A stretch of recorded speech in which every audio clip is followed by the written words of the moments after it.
Major Amanda Brooks hadn't slept in 36 hours, but the patterns in her holographic display demanded attention. The intercepted alien transmissions painted a picture that made her blood run cold, not from fear, but from the pure calculating fury that came with protecting her people. "Play it again, AI," she commanded the AI assistant. The alien transmission flickered to life in her dimly lit office at the Special Warfare Analysis Division, deep within Cheyenne Mountain. The Krefak War Council's transmission was encrypted, but Earth's quantum computers had cracked their codes weeks ago. The crystalline aliens' architecture might be centuries ahead of humanity's, but they'd grown complacent in their technological superiority. Contract accepted. The translation matrix rendered the harsh clicking sounds. Earth's territories to be subjugated within one standard cycle.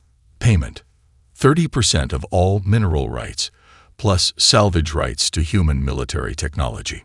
Amanda leaned back in her chair, running her fingers through her short-cropped hair.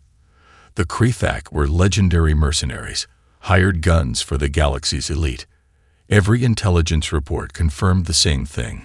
In their 50,000-year history, they had never failed a contract. Until now.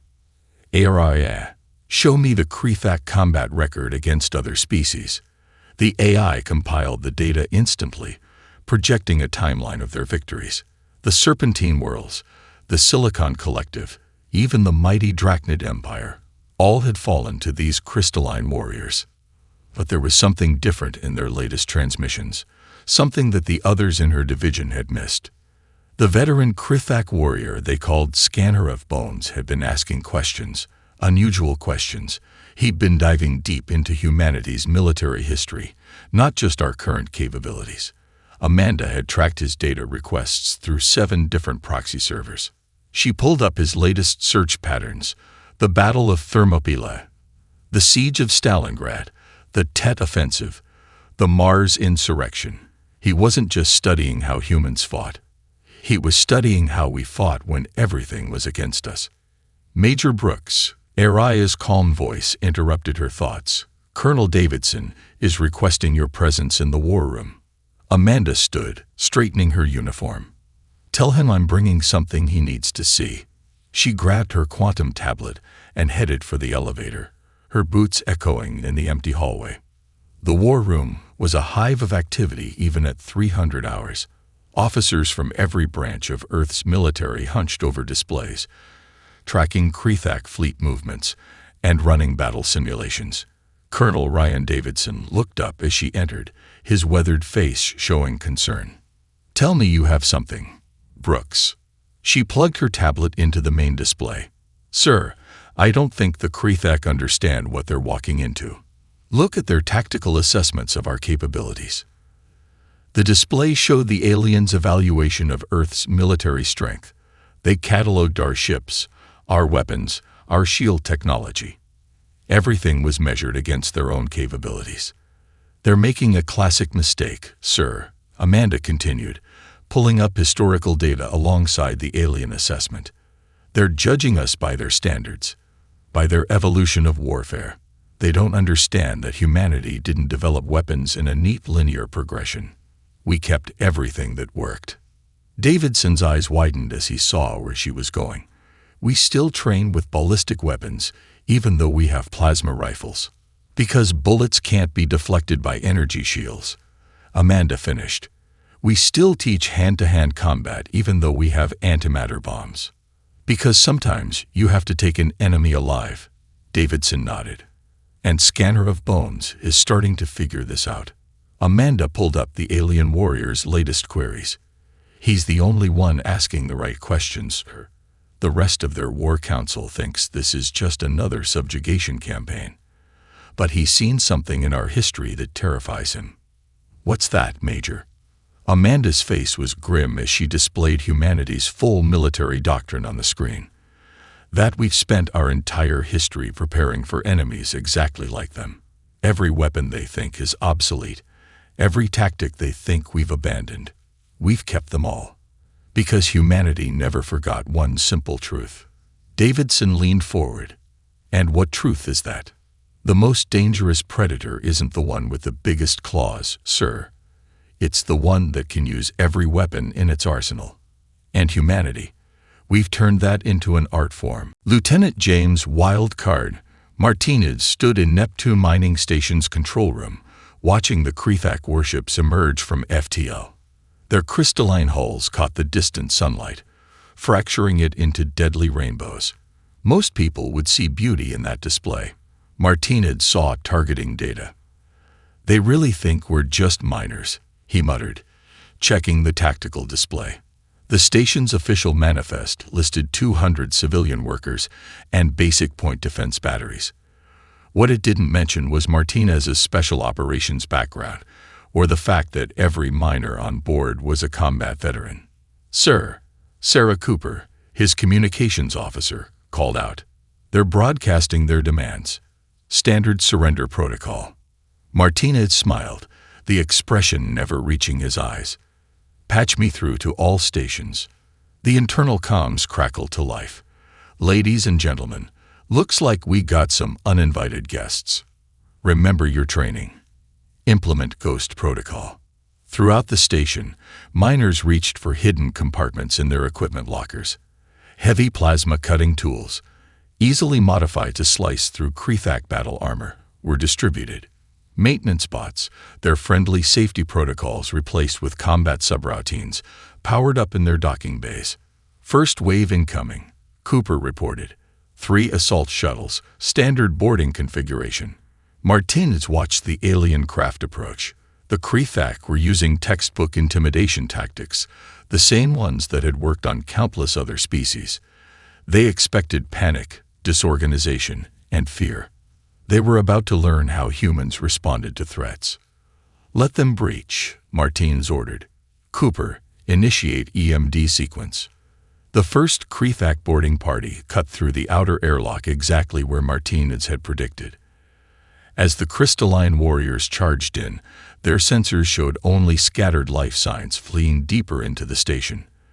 Their commander clicked in satisfaction, until every light in the corridor went dark. Electromagnetic dampeners, hidden in the station's walls, activated. The Krethak's advanced targeting systems and communications went dark. In the pitch black, they heard something that would haunt their battle memories: human laughter. "Welcome to Neptune." Martinez's voice echoed through emergency speakers. "Let's see how you like fighting blind." Mining lasers, reconfigured to penetrate battle armor, sliced through the darkness. Maintenance bots, their usual warning lights disabled, swarmed the Krethak from ceiling panels. The aliens found themselves fighting enemies they couldn't see, their sophisticated weapons hampered by the EMD field, while the humans' primitive equipment worked perfectly. On the command deck, Martinez watched the chaos through thermal imaging. "Cooper, signal the engine room. Time for Mr. Rodriguez to show them his special trick." Deep in the station's heart, Chief Engineer Rodriguez grinned as he activated his modified mining drones. The machines, originally designed to extract helium-3 from Neptune's atmosphere, now carried a very different payload. They swarmed out of their launch tubes, surrounding the Krethak assault shuttles. "Sir," Cooper's voice held a note of savage satisfaction. "Second wave is launching from their capital ship." "Perfect." Martinez keyed his comm. "All hands, Phase 2. Show them why you don't corner humans in their own territory." The drones detonated, releasing clouds of refined mineral particles into space. The Krethak's second wave flew straight into it, their energy shields flaring as they tried to burn through the cloud. But these weren't just any particles. They were specifically chosen to react with the alien's shield frequency. The results were spectacular. Shields overloaded. Engines stalled. The mighty Krethak warriors found themselves drifting helplessly as human mining ships, their tools now weapons, closed in from all sides. In his command ship, Scanner of Bones watched the disaster unfold. The humans weren't just fighting back.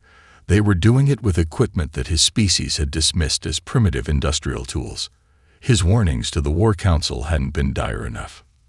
"Full retreat," he ordered, his crystalline form vibrating with concern. "Recall all forces." As the Krethak fled, Martinez allowed himself a small smile. He opened a channel to Earth Command. Neptune Station to Major Brooks. You called it perfectly, ma'am. They expected miners and found warriors. Better yet, they found human warriors. The battle for Neptune Mining Station lasted less than 30 minutes. It was the first time in recorded history that a Krethak assault force had been repelled. It wouldn't be the last. Colonel Rebecca Steel Rain Thompson stood in the cargo bay of her stealth dropship, surrounded by her mixed unit of Marines and Army Rangers. The captured Krethak forward base loomed on their tactical displays, a crystalline fortress jutting from Europa's icy surface. Most commanders would see an impregnable position. Thompson saw opportunities. "Command has authorized Protocol Black," she announced, her voice carrying through the bay. "We're using everything we brought, and everything we take from them." The soldiers grinned. They'd spent months training with salvaged Krethak weapons from the Neptune Station battle. Now it was time to show the aliens how humans improved upon their designs. "Peters, Monroe, your ranger teams have point. Show them what those modified crystal rifles can do." Thompson checked her tactical display. "Marines, wear their hammer. Standard leapfrog pattern, but watch for crystalline restructuring of the terrain. These bastards like to change the battlefield mid-fight." In his observation post overlooking the base, Scanner of Bones watched the human dropships approach. His subordinates had laughed when he ordered enhanced scanning of seemingly empty space. They weren't laughing now. "Impossible," his second-in-command clicked. "Their stealth systems are using our own crystalline matrices. They couldn't have adapted our technology so quickly." Scanner of Bones knew better. He'd spent days studying footage from human training exercises. "They don't just adapt technology," he responded. "They improve it. Watch." The first sign of attack wasn't weapons fire. It was sound. A devastating wall of low-frequency vibrations that made every crystalline structure in the base resonate. The humans had turned the Krethak's own biological nature against them. Thompson's voice carried across all frequencies. "That's just a taste, gentlemen. Care to surrender?" The base's defensive batteries opened fire in response. Thompson nodded to herself. "Have it your way. Rangers, you're up." 24 human soldiers materialized from their stealth fields, wielding modified Krethak crystal rifles. But where the original weapons fired pure energy bolts, these had been hybridized with human ballistic principles. Each shot released a spray of hyper-accelerated crystal shards, bypassing energy shields and shattering Krethak armor. "Impossible," Scanner of Bones' second-in-command whispered. "They're using our own crystalline technology as projectile weapons. That's barbaric." "That's human," Scanner of Bones corrected. "They never abandoned their primitive weapons. They just found new ways to make them deadlier." Thompson's Marines struck next. Instead of fighting their way through the base's maze-like corridors, they used breaching charges to create their own paths. The Krethak's ability to restructure their crystalline architecture meant nothing when the humans simply blasted new routes straight to their objectives. "Sir," a junior warrior reported to Scanner of Bones, "they're adapting to our reconfiguration protocols faster than we can implement them. It's like they anticipated every change we might make." Scanner of Bones watched Thompson coordinate her forces with a sinking feeling. The humans weren't just fighting. They were learning, adapting, improving their techniques with every passing moment. His research had shown him their training methods: deliberate exposure to harsh conditions, endless repetition of skills, constant adaptation to new challenges. "Fall back to secondary positions," he ordered. "Initiate scorched earth protocols." But Thompson had anticipated this too. As the Krethak tried to destroy their own base, they found their crystalline detonation signals blocked. Human electronic warfare specialists had isolated the frequency and were broadcasting interference patterns. "That's the thing about humans," Thompson's voice echoed through the base again. "We spend more time practicing for war than actually fighting it. Everything you're doing, we've already trained for it. probably came up with counters you haven't even thought of yet. Within 2 hours, the base had fallen. Thompson stood in the captured command center, reviewing the battle data as her troops secured their positions. She opened a channel to Earth Command. "Major Brooks, you were right about their tactical predictability. Once you know their patterns, they're almost too easy to counter. Almost makes me miss the old days of pure chaos and uncertainty." Scanner of Bones, watching from his fallback position, felt something he'd never experienced in centuries of warfare. Doubt. The humans hadn't just defeated them. They'd done it while testing new weapons and tactics. This hadn't been a battle. It had been a combat exercise. He had to warn the War Council. They weren't facing soldiers. They were facing something far more dangerous. Warriors who had turned warfare itself into a science. Captain Michael "Ghost" Sullivan watched the Krethak World Breaker units descend through Saturn's rings, their crystalline ships casting prismatic shadows across his team's hidden position on Titan. The aliens had brought their elite forces, the ones who had shattered the defenses of 100 worlds. They expected to find fear. Instead, they found emptiness. "All teams, maintain emissions control," Sullivan whispered into his neural link. "Let them think they're hunting us." Times have changed since Thermopylae. The 300 don't have to stand and die anymore. His special operations team was scattered across Titan's methane lakes and ice canyons. 12 humans against 3,000 of the galaxy's deadliest warriors. The Krethak would call it a massacre in the making. Sullivan called it a target-rich environment. On his command ship, Scanner of Bones studied the tactical display with growing unease. No resistance, no broadcasts, no thermal signatures. They're up to something. His subordinate, Edge of Night, clicked in frustration. They're primitives hiding in fear. The World Breakers will. The transmission cut off as Sullivan's plan unfolded. Dozens of Krethak communication arrays suddenly activated across Titan's surface, arrays they thought they had destroyed days ago. Each broadcast a different set of conflicting orders, tactical data, and threat assessments. "Let's see how they handle some chaos," Sullivan murmured.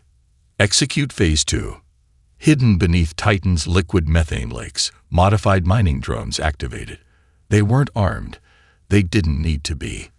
They simply began harvesting operations, sending massive plumes of methane into the atmosphere.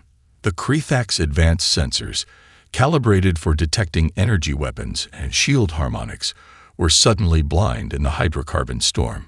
Scanner of Bones watched in horror as his elite forces began firing at sensor ghosts and false readings. Hold position. These are human deception tactics. Too late. The World Breakers, frustrated by an enemy they couldn't find, launched their orbital bombardment platforms, just as Sullivan had predicted. "Now we show them why humans study historical battles," Sullivan transmitted to his team. Hannibal didn't beat the Romans with superior forces. He beat them by knowing exactly where they would be. The orbital platforms fired their energy lances, superheating Titan's atmosphere. But instead of burning out resistance, they ignited carefully positioned methane pockets. The chain reaction transformed Titan's sky into an inferno. The humans, Scanner of Bones, realized too late. They're not trying to survive our bombardment. They're weaponizing it. Sullivan's team struck during the chaos. They didn't target the World Breakers directly. That would have been suicide. Instead, they hijacked the automated resupply shuttles, replacing critical power crystals with duplicates containing human software. As the World Breakers called for fresh energy cells, they instead received civilization-ending computer viruses. "Sir," Edge of Night reported, his crystalline form vibrating with distress. "The World Breakers, they're requesting transfer to another theater. They say this isn't warfare, it's psychological torture. The humans are inside their decision loops, predicting and countering every response before it's made." Scanner of Bones opened a general frequency. "Captain Sullivan, I know you can hear me. Your reputation precedes you." "Reputation." Sullivan's voice came back, seeming to emanate from everywhere and nowhere. I'm just a student of history. Your world breakers fight like machines. Perfect, precise, predictable. Humans, we fight like what we are. Apex predators who learn to think. The battle for Titan lasted 6 hours. When it was over, the vaunted world breakers had retreated in disarray, their unbroken record of victories shattered by 12 humans who had turned an entire moon into a weapon. In her office on Earth, Major Brooks reviewed Sullivan's after-action report with a grim smile. "Send this to Scanner of Bones," she instructed her eye. He should know that Captain Sullivan's team wasn't our elite unit. They were just the ones who happened to be in the sector. Scanner of Bones received the report during the World Breakers' withdrawal. For the first time in his centuries-long career, he felt something beyond tactical concern. He felt fear, not of the humans' weapons or technology, but of their minds. They didn't just adapt to war. They transformed everything they touched into weapons of war.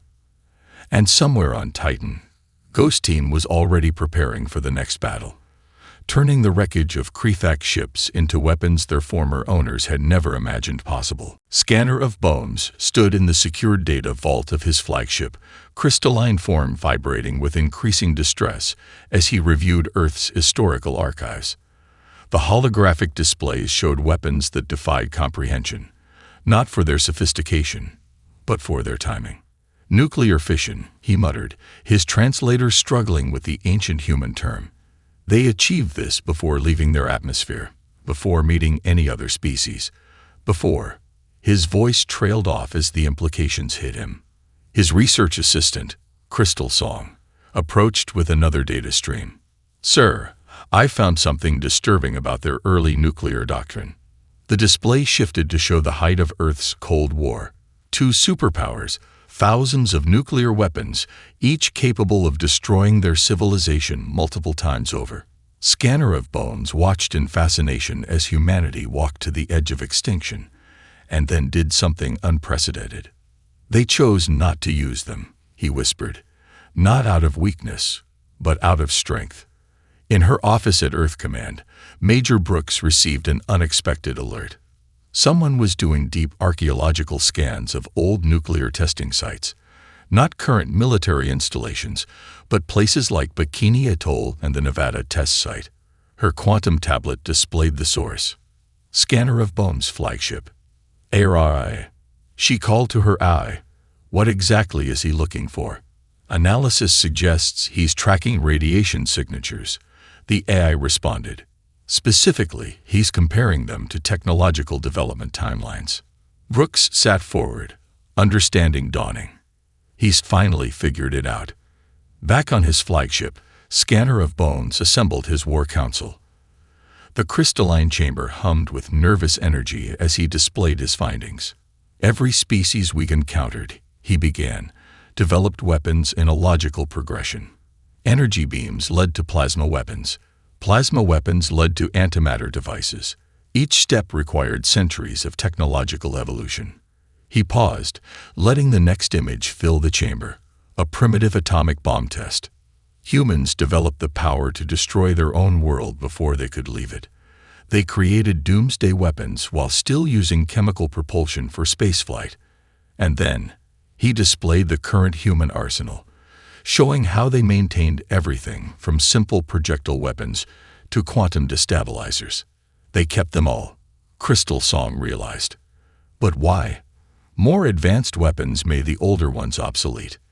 "No," Scanner of Bones corrected. "We assumed they were obsolete. Humans proved us wrong at Neptune Station.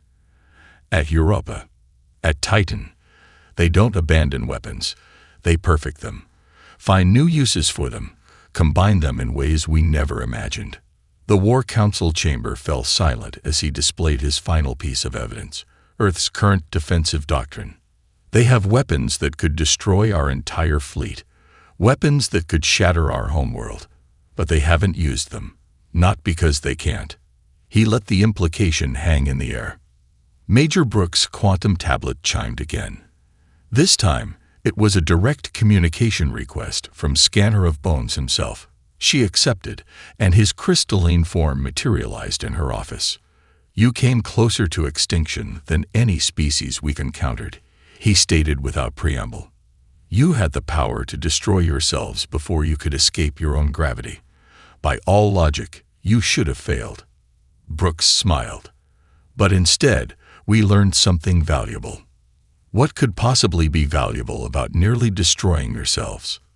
"We learned the most important lesson in warfare," Brooks replied. "The strongest warrior isn't the one who can destroy everything. It's the one who knows when not to. We didn't just master weapons of mass destruction, scanner of bones. We mastered the discipline not to use them." The crystalline warrior's form shimmered as understanding struck him. Humans hadn't just survived their brush with extinction. They had turned it into a strength. They understood destruction so intimately that they had transcended it. "Your species," he said slowly, "doesn't just practice warfare. You've turned it into a philosophy." "Exactly," Brooks nodded. Sun Tzu said it best. "Supreme excellence consists of breaking the enemy's resistance without fighting. We learn to win wars by understanding when not to fight them. That's what makes us dangerous." As Scanner of Bones' hologram faded, Brooks knew the war had reached a turning point. The Kraythak had finally understood what made humans unique. Not their ability to wage war, but their capacity to wage peace from a position of terrible strength. Naval Intelligence Officer Ryan Data Davidson sat in his dimly lit office aboard the Onai Prowler, Shadow Whisper, watching intercepted Kraythak communications scroll across his quantum displays. After 3 weeks of monitoring their channels, he'd expected to see morale problems. What he found instead was something unprecedented. Pure, crystallized fear. "Play Intercept Gamma 7 again," he instructed his AI assistant. The holographic display showed a Kraythak medical bay, where a warrior was refusing regeneration treatment. "They don't stop," the warrior's translated clicks came through clearly. "I shattered their bone structure, pierced their vital organs. They kept fighting." How do you defeat an enemy that doesn't understand they should be dead? Davidson marked the file and added it to his growing collection. Major Brooks needed to see this. The Kraythak weren't just losing battles, they were losing their legendary resolve. His quantum comm pinged with an incoming transmission from deep space. The source made him sit up straight. It was from a Kraythak deserter. "This is Blade at Dawn," the transmission began. "I seek asylum. I have combat footage your analysts need to see." Davidson ran the standard verification protocols, then opened the video feed. What he saw made his blood run cold. It was helmet camera footage from a Kraythak warrior during the Battle of Titan. The video showed a human marine, gravely wounded, using his own broken armor plates as makeshift weapons. Even as his suit's medical systems fought to keep him alive, he'd managed to disable 3 Kraythak warriors before reinforcements arrived. "They don't have backup organic systems like we do," Blade at Dawn's commentary continued. "No regeneration chambers, no backup neural networks. They just endure, and they teach each other to be stronger through the pain." Davidson forwarded the footage to Brooks with a priority tag. This wasn't just about military capability anymore. This was about something far more fundamental: the psychological gap between species that evolved with advanced medical technology and humans who evolved to survive without it. In her office, Major Brooks reviewed Davidson's findings with growing interest. The Kraythak communication channels were filled with similar stories. A human soldier using primitive ballistic weapons after their energy rifles were disabled. Special forces teams turning civilian tools into devastating weapons. Marines adapting Kraythak technology in the middle of combat. "Era," she called to her eye. "Show me the current desertion rates for Kraythak forces." The numbers were staggering. Entire squadrons were requesting transfers away from Earth's theater of war. The fearsome world breakers, after their defeat at Titan, had flatly refused to engage human forces again. Her quantum tablet chimed with another report from Davidson. This time, it was an intercepted conversation between Kraythak command units. "They're not just warriors," one commander clicked frantically. "They're teaching each other everything they learn about us. Every defeat, Every victory. They adapt. They improve. The humans we fight today are deadlier than the ones we fought yesterday. Brooks opened a channel to Scanner of Bones. His crystalline form appeared, more agitated than she'd ever seen it. Your reputation spreads, she said simply. Your warriors are beginning to understand what makes us different. Different. Scanner of Bones' form pulsed with emotion. You're forcing us to question everything we thought we knew about warfare. My soldiers watch humans fight through injuries that would incapacitate any other species, improvising weapons from debris, turning our own technology against us. They're not just afraid. They're fundamentally disturbed. Brooks nodded. Because we don't fight like an advanced species should. Because you fight like you've spent your entire evolution preparing for this moment, Scanner of Bones replied. Every aspect of your biology, your psychology, your technology. It's all optimized for warfare. Not through design, but through necessity. Davidson's final report of the day arrived on Brooks' display. Footage of a Krethak warrior addressing his unit before deserting. They call themselves humanity. The warrior clicked. But we've fought humans before. Dozens of species call themselves human. These are different. They're not just humans. They're Earth humans. And that makes all the difference in the galaxy. As Brooks closed the reports, she knew they'd reached a crucial threshold. The Krethak weren't just losing a war.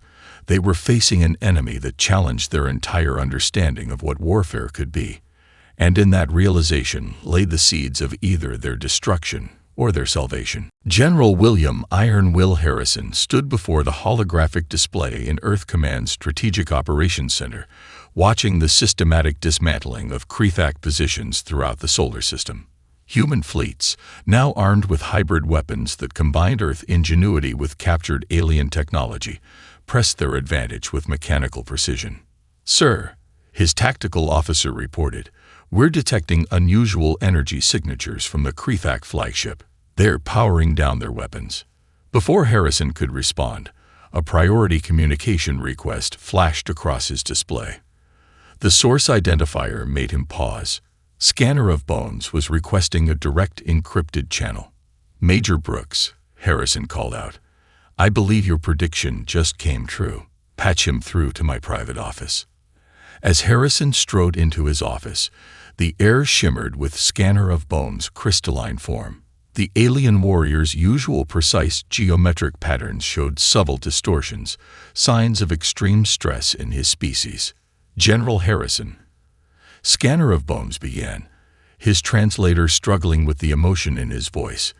In 50,000 years of warfare, the Krethak have never broken a contract, never failed a mission, never retreated from a target. Harrison sat behind his desk, his weathered face revealing nothing. There's a first time for everything. The hegemony demands we continue the assault. They've doubled our payment, offered us technologies, even we haven't seen before. Scanner of Bones' form flickered.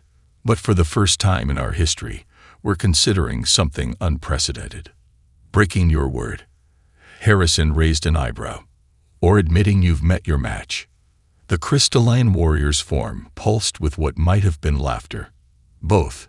Neither. We're considering something far more radical, learning from our enemies. In her adjacent office, Major Brooks monitored the conversation while reviewing the latest intelligence. The hegemony's increased contract offer had come with something else. Genetic data showing Earth humans had been secretly modified by precursor races. The hegemony had meant to demoralize the Krethak by proving their opponents weren't natural warriors. It had backfired spectacularly. The data is false, Scanner of Bones continued, aware that Brooks was listening. We've analyzed your genetic structures extensively. Everything you are, everything you can do. You achieved it through evolution and determination. No precursor race made you into warriors. You did that yourselves. Harrison leaned forward.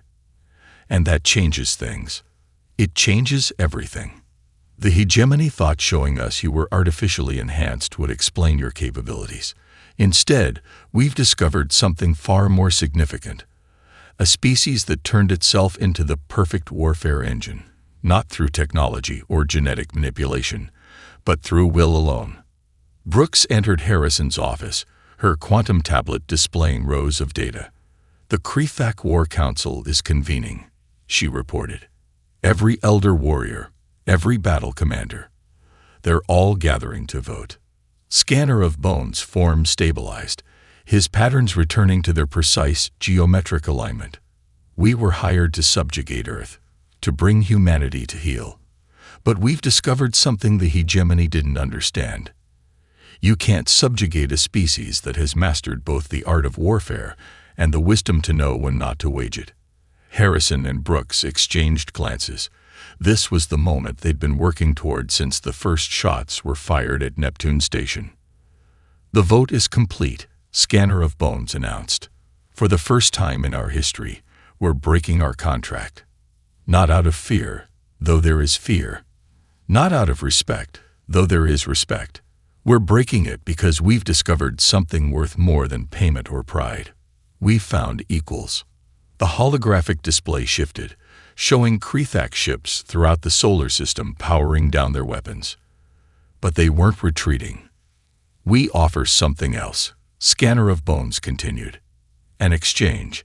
We'll share everything we know about the hegemony's true plans, their manipulations, their hidden weaknesses.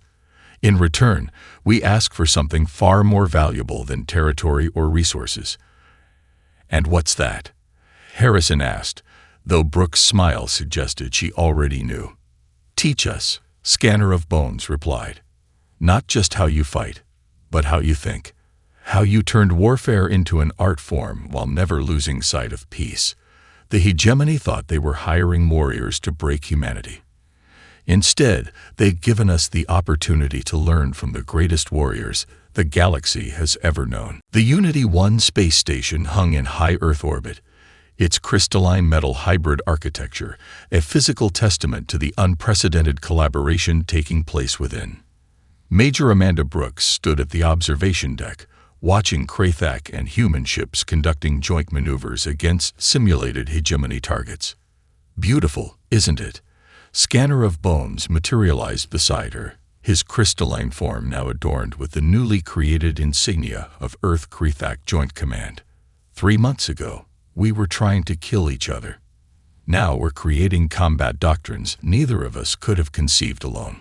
Below them, in one of the station's training halls, Captain Sullivan's ghost team was running combat exercises with former World Breaker units.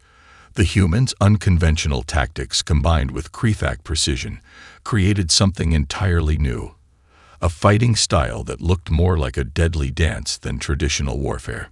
"Your species still unnerves my warriors," Scanner of Bones admitted, watching a human marine teaching a Krethak squad how to use simple tools as weapons. "But now they're beginning to understand. It's not just about the technology or the tactics. It's about the mindset." Brooks nodded, pulling up a tactical display showing hegemony fleet movements. "They think they've lost their attack dogs. What they've actually done is help create their worst nightmare. An alliance between the galaxy's most efficient warriors and its most innovative ones." In another section of the station, Lieutenant Martinez worked with Krethak engineers, showing them how the Neptune mining station's crews had modified industrial equipment into defense systems. The crystalline warriors were initially horrified by the primitive adaptations, but their horror quickly turned to fascination. "Your people turned everything into a weapon," one young Krethak engineer clicked excitedly. "But not because you love war, because you're always prepared for it. There's a difference we never understood before." General Harrison entered the observation deck, joining Brooks and Scanner of Bones. "The hegemony just issued an ultimatum," he announced. "They're demanding the return of their property, meaning you and your forces, Scanner of Bones." The crystalline warrior's form rippled with what had become recognizable as amusement. "And what did Earth Command say to that?" "We didn't," Harrison smiled. "Colonel Thompson did. She suggested they come try to collect their property in person. They didn't seem eager to accept the invitation. Brooks' quantum tablet chimed with new intelligence reports. The hegemony was pulling forces back from multiple sectors, creating buffer zones between their territory and Earth-controlled space.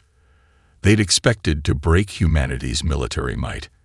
Instead, they'd helped forge it into something stronger. "We're receiving similar reports from across the galaxy," Scanner of Bones noted. "Other species are watching this alliance with great interest. Some with fear, others with hope. The hegemony's grip is weakening." In the training hall below, Sullivan's team had moved on to teaching Krithak warriors about human military history. The aliens were particularly fascinated by ancient Earth concepts like guerrilla warfare and asymmetric combat. "You're historical warriors," a Krithak commander mused, studying footage of past Earth conflicts. "They fought like us, even before they had advanced technology. But they also fought like themselves. Every battle, every war, you kept the lessons, added new ones, never stopped learning." Brooks turned to Scanner of Bones. "You once said we turned warfare into a science, but that wasn't quite right, was it?" "No," he agreed. "You turned it into a philosophy that includes understanding when not to fight, how to turn enemies into allies, and why the strongest warrior isn't always the one with the best weapons." Harrison's communication device buzzed with updates from Earth Command. More species were reaching out, seeking alliances, training exchanges, mutual defense pacts. The hegemony's attempt to subjugate Earth had instead sparked a revolution in interstellar relations. "They sent the galaxy's deadliest killers to defeat us," Brooks mused, watching human and Krithak forces train together below. "Instead, they helped us create something unprecedented. An alliance that understands both the art of war and the wisdom of peace." Scanner of Bones' form shifted to display his ceremonial combat patterns. The hegemony thought they were hiring warriors to break humanity. Instead, they united the two species most capable of breaking them. "And we did it not through combat, but through understanding."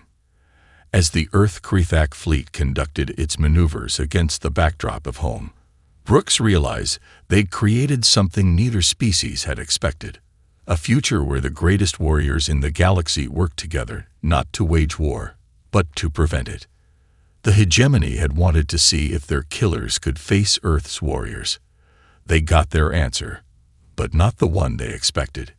In the end, the most dangerous predators in the galaxy chose not to face each other as enemies, but to stand together as equals.